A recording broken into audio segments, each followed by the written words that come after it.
Bom, pessoal, então dando sequência, né, essa segunda parte, onde eu vou continuar fazendo alguns exemplos aplicando a Lagrangiana.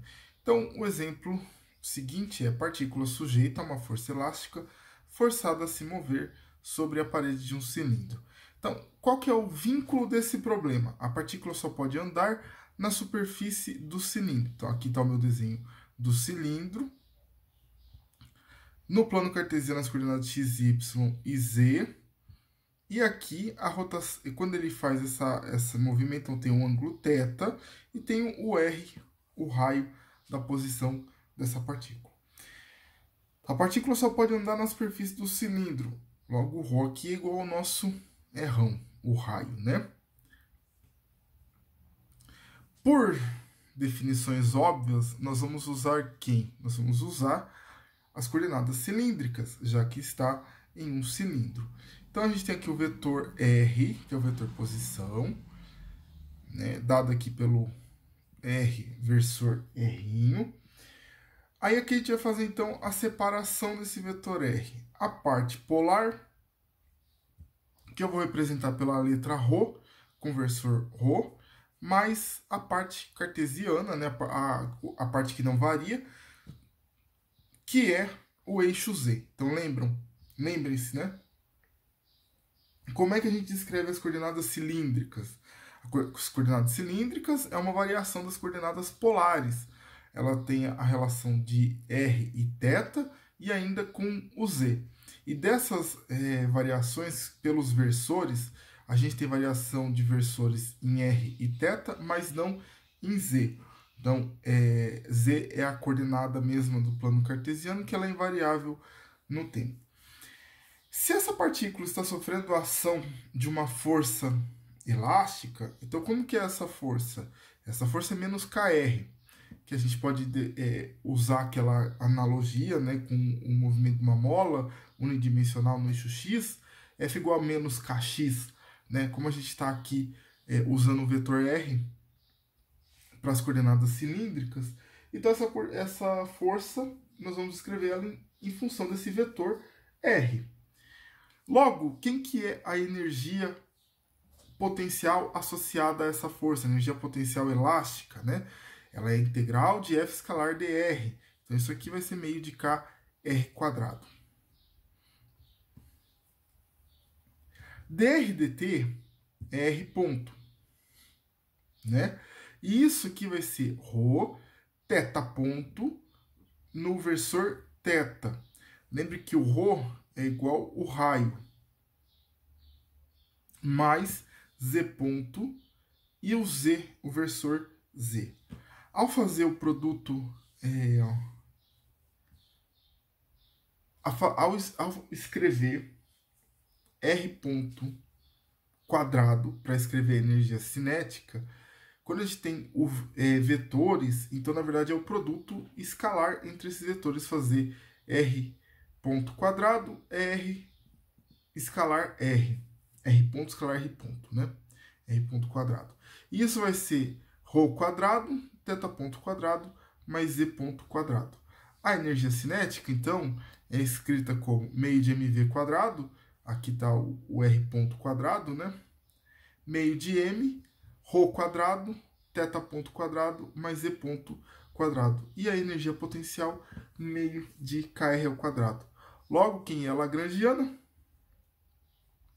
A Lagrangiana é energia cinética menos energia potencial. Meio de m, ρ quadrado, θ ponto quadrado, mais z ponto ao quadrado, menos meio k, ρ quadrado, mais z quadrado. Porque esse vetor R é o vetor ρ, que é rão, mais z. A facilidade, como eu já disse, né, de usar a Lagrangiana é que ela não depende dos vetores, né? Ela é uma grandeza, ela trabalha com grandezas escalares, que são as energias cinética e potencial. Então tá aqui a nossa Lagrangiana. Vamos aplicar as equações de Euler-Lagrange agora. De quem que essas equações, de quem que ela depende? R é constante, rão é constante, então ela só depende de θ e de z. de θ ponto e z ponto. Então, nós vamos ter duas equações do movimento. Del L e del θ, e aqui não tem nada que dependa apenas do θ, então isso aqui é igual a zero. E del L e del θ ponto é igual a mr quadrado θ ponto. A força generalizada associada a θ é zero. Logo, o momento angular se conserva e a gente tem aqui I, que é o momento de inércia vezes a velocidade angular, é igual ao momento angular na direção z. Né? Esse del L, del θ ponto aqui, dando nosso mr quadrado θ ponto.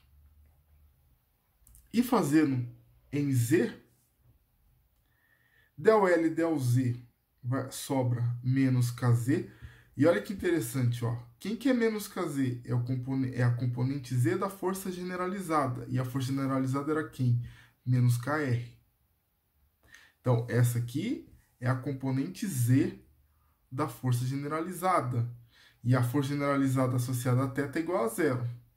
Del L, del z ponto dá mz ponto. Isso aqui, agora escrevendo a equação, mz dois pontos mais kz igual a zero. Z dois pontos mais K sobre MZ igual a zero. Isso aqui é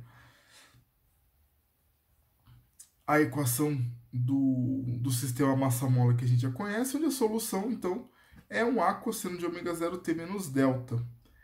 Isso aqui obtido pelas condições iniciais, tá? Então, o que o movimento está querendo dizer aqui para a gente? Ele oscila na direção Z e gira na direção θ. Ao fazer... Pegando agora a parte em relação a θ e colocando na equação de Euler-Lagrange, del L del θ menos ddt de del L del θ ponto é igual a zero. A derivada do que é igual a zero? De uma constante. Então, a gente pode escrever que mr quadrado θ ponto é igual a uma constante c. Θ ponto é igual a constante dividido por mr quadrado, que eu vou chamar aqui de um C2, tá? Mas não precisa. Como eu tenho θ ponto, eu vou integrar em θ. Eu vou integrar em t. Θ de t é igual a um θ zero mais c sobre mr quadrado vezes t. Então, essa é a posição da partícula ao longo do tempo. Um θ zero mais c mr quadrado t. E tudo isso para dizer que é um movimento conjunto, né? Então tem uma oscilação em Z, em torno de Z aqui, né? Então ela oscila em Z e gira em torno desse ângulo θ com essa equação do movimento. Θ de t igual a θ zero mais c sobre mr quadrado vezes o tempo. Um outro exemplo é um bloco escorregando sobre uma rampa móvel. Então aqui eu tenho uma rampa de massa e-mão, um bloquinho de massa m. Vamos desprezar qualquer tipo de forças de atrito. A gente não quer as relações de atrito ainda, nós estamos considerando o movimento ideal, né? E esse corpo então descendo essa rampa. Podemos colocar aqui os eixos, né, do plano cartesiano x e y, mas adotar as coordenadas generalizadas para esse problema, sendo Q1 e Q2. Então, Q1 na direção de x e Q2 nessa direção, formando um ângulo alfa, que é o mesmo ângulo aqui da inclinação do plano inclinado. Com base nessas quantidades, a gente pode escrever, então, qual que é a energia cinética da rampa que tem massa e-mão? Meio de m na coordenada nova generalizada, que é um ponto quadrado.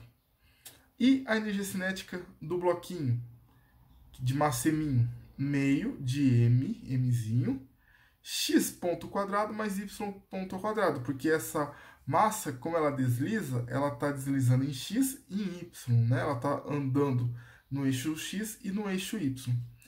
E aí, se a gente colocar, então, agora essas quantidades em termos das novas coordenadas, Q1 e Q2, quem é x? Então, x é Q1 mais Q2 cosseno de alfa, já que é essa componente aqui. Quem é y?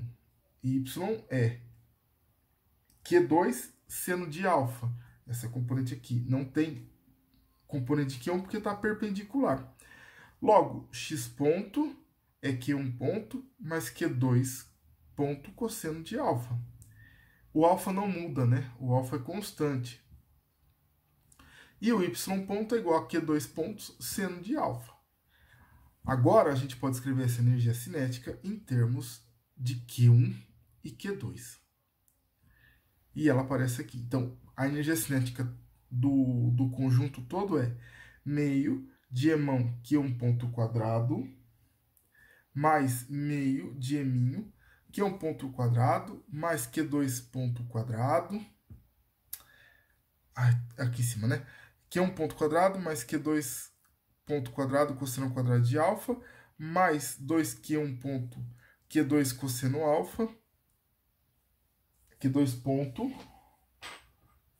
mais Q2 ponto quadrado seno ao quadrado de alfa. Ó, olha esse termo e esse termo. O que a gente pode fazer aqui com eles? Aqui um Q2, né? Podemos colocar Q2 ponto ao quadrado em evidência e fica cosseno ao quadrado mais seno ao quadrado, que é igual a 1.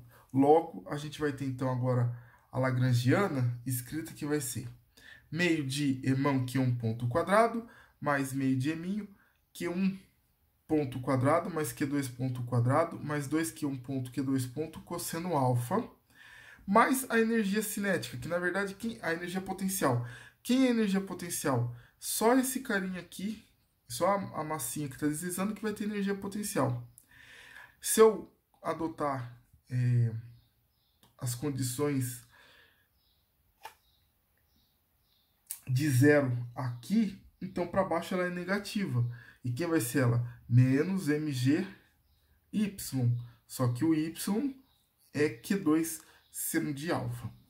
Então, a lagrangiana vem a parte da energia cinética menos a energia potencial. Como eu estou adotando o referencial, ela está sendo negativa, então aqui troco o sinal mais mg Q2 seno alfa.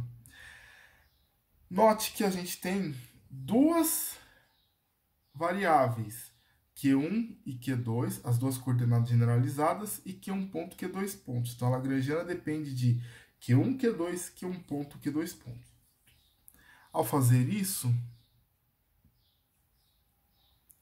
agora a gente vai fazer as equações de Euler-Lagrange. Tem Q1 nessa equação? Não. Então, a derivada de L em relação a Q1 é igual a zero.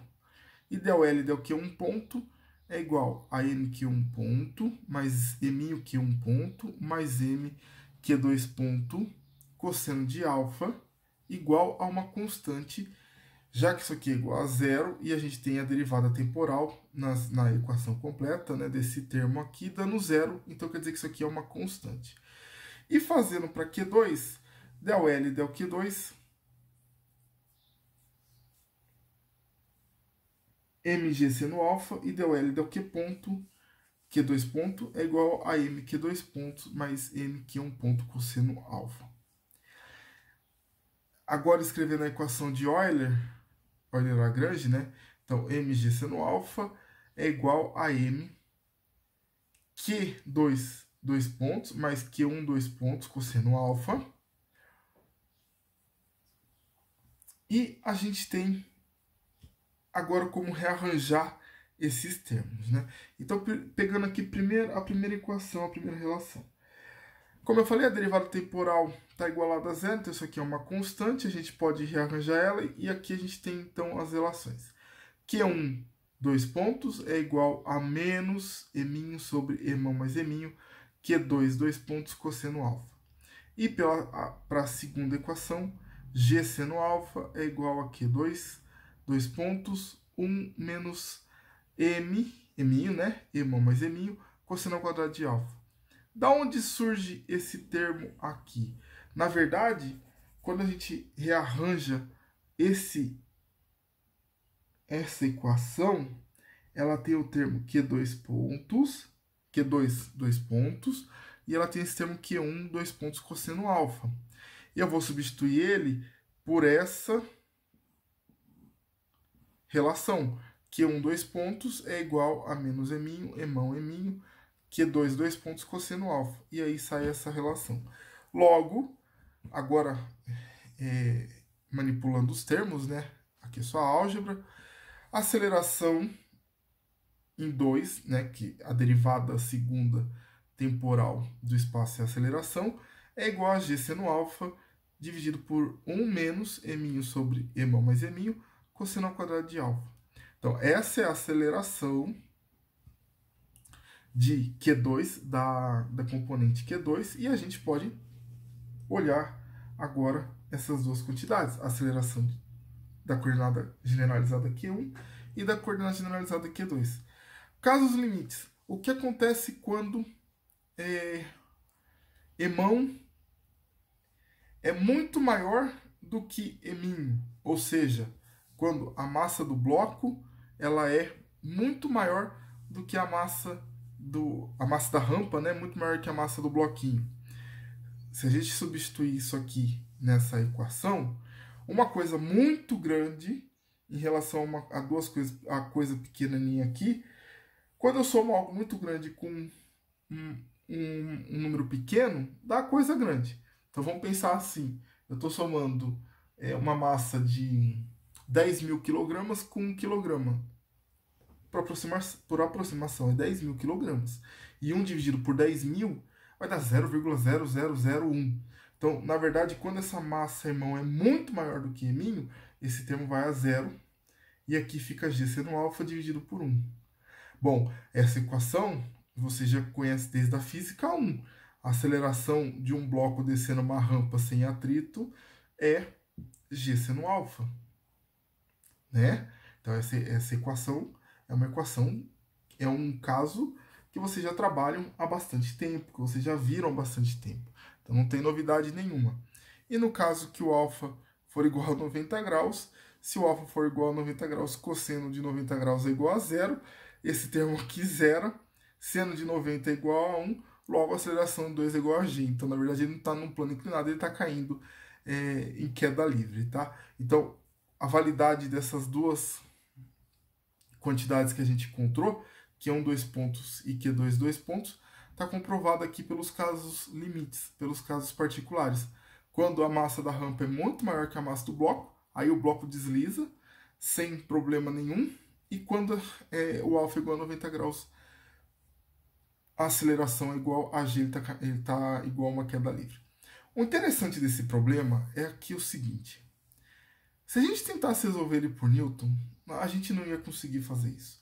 Ia ser terrivelmente complicado. Por quê? Porque o bloco, se ele está se movendo, ele tem aceleração. E para aplicar segundo a lei de Newton, a gente não pode ter aceleração. Então teria que olhar todo esse conjunto de fora, porque as leis de Newton só valem para sistemas de referencial inercial. Então isso já seria um problema. Está aqui a validade de se usar, então, a lagrangiana. Mesmo que esse corpo tenha uma aceleração, a hora que a gente aplica as relações de energia, matou o problema e a gente consegue resolver esse exercício. Então, bom estudo para vocês e eu volto na sequência com um conteúdo de hamiltoniano.